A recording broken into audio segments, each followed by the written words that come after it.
വേഷം മാറാൻ എന്ന പേരിൽ പ്രതീകാത്മകമായി കല്യാണം കഴിച്ചാണ് നിതീഷ് സുഹൃത്തിന്റെ സഹോദരിയെ ആദ്യമായി പീഡിപ്പിച്ചത്.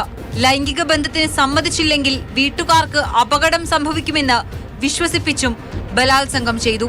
പിന്നീട് പല തവണ ഇത് ആവർത്തിച്ചു. പെൺകുട്ടിയുടെ സ്വന്തം വീട്, വാടകയ്ക്ക് താമസിച്ചിരുന്ന 4 വീടുകൾ, ചോറ്റാനിക്കരയിലെ ലോഡ്ജ് എന്നിവിടങ്ങളിൽ വെച്ചായിരുന്നു പീഡനം.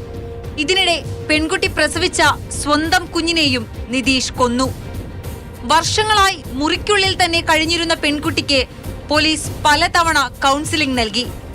മാനസികാരോഗ്യം വീണ്ടെടുത്തതിനെ തുടർന്നാണ് മൊഴിയെടുത്തത്. പെൺകുട്ടിയുടെ അമ്മയെ പീഡിപ്പിച്ചതിന് നേരത്തെ നിതീഷിനെതിരെ കേസെടുത്തിരുന്നു. ഗന്ധർവനെ പ്രീതിപ്പെടുത്താനെന്ന പേരിലാണ് പലതവണ ഇരുവരെയും ബലാത്സംഗം ചെയ്തത്. എന്നാൽ ഈ വിവരം തനിക്കറിയില്ലായിരുന്നുവെന്നാണ് പെൺകുട്ടിയുടെ മൊഴി. നിതീഷിനെതിരെ 2 കൊലപാതക കേസുകളും ബലാത്സംഗ കേസുകളും മോഷണ കേസും എടുത്തിട്ടുണ്ട്. റിമാൻഡിൽ കഴിയുന്ന നിതീഷിനെ കൂട്ടുപ്രതിയായ വിഷ്ണുവിന്റെ ആരോഗ്യം മെച്ചപ്പെട്ട ശേഷം കസ്റ്റഡിയിൽ വാങ്ങി ചോദ്യം ചെയ്യാൻ പോലീസ് ആലോചിക്കുന്നുണ്ട്. മാതൃഭൂമി ന്യൂസ്, കുമളി.